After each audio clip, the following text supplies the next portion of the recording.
You know, sometimes the journey beats the Bad guys. destination. And especially if your spurs go jiggle, and you meet some nice gals along the way. Looks like break time's over.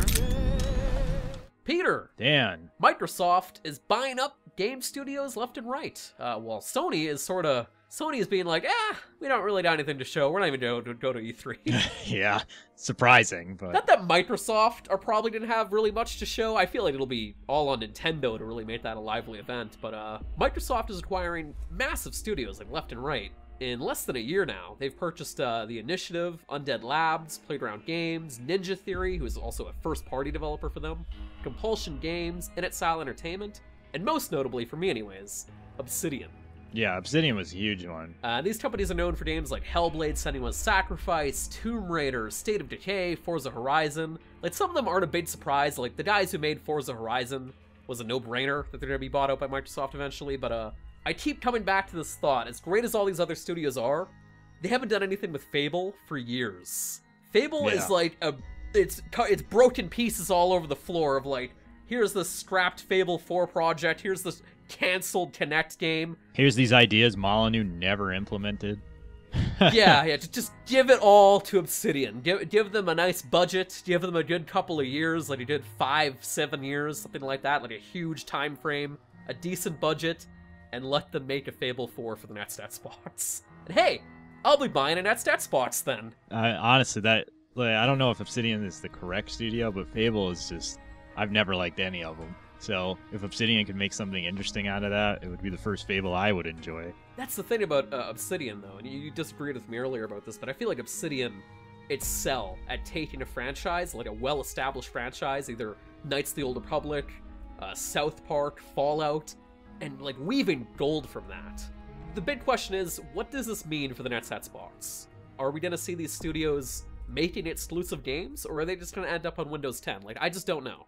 I actually read an interesting article on gamesindustry.biz where they were saying potentially the next Xbox could not even be a console, because with Microsoft pushing so heavily for Game Pass, it seems that they're just going to make their games... That. It seems they're just going to make their games available on whatever platform works. So PC is clearly, they're going to look heavily at PC, but it's even possible it's like on Switch. I could see them definitely just having these studios making games to have people buy Game Pass. Sort of like what Netflix is doing with their original stuff. Yeah, exactly. But at the same time, I'm still stuck in this mentality of whenever Nintendo releases new hardware, I'm always going to buy Nintendo hardware because I want those first-party games. I want, then it's Mario, then it's Zelda, etc. And same with PlayStation. I always know that there's going to be a Naughty Dog game, there's going to be a Sucker Punch game. There is something there that has me going to those platforms. And I feel like with Xbox, I can't say the same. Maybe Halo at most, but that's really about it. It's just, the whole thing for me was, with the PC initiative of Xbox Anywhere, I kind of lost any incentive to want to buy an Xbox One. And even just this week, we've got Sunset Overdrive on PC. So again, what am I going to buy an Xbox One for? The next Halo's on PC, so... I just see myself buying an Xbox One X in the future, when they're a lot cheaper and probably used, just so I can play my 360 games on it and my Xbox games, and that's about it.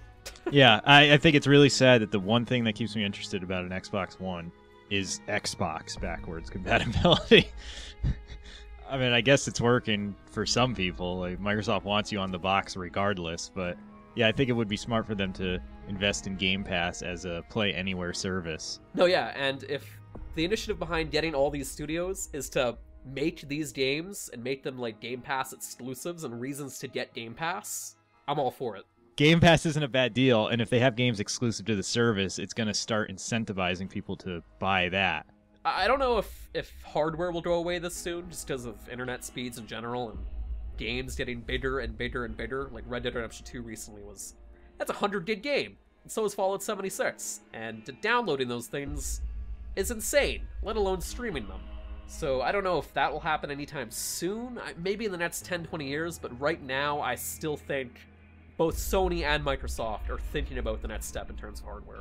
I could see the next Xbox still being a hardware-based system, but having a huge push for Game Pass. which is great for PC owners like us, because if you got a PC, you're set, basically.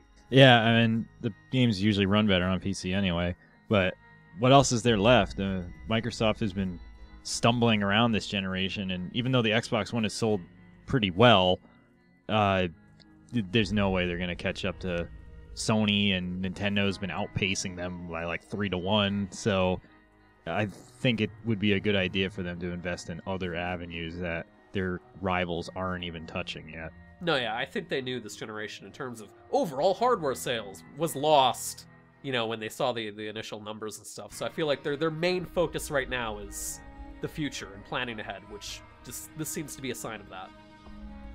But what do you folks think Xbox has in mind for these studios? Do you think Obsidian could pull off another Fable? Let me know down below. But for all your video game news, reviews, features, and more, be sure to head on over to Destructoid.com.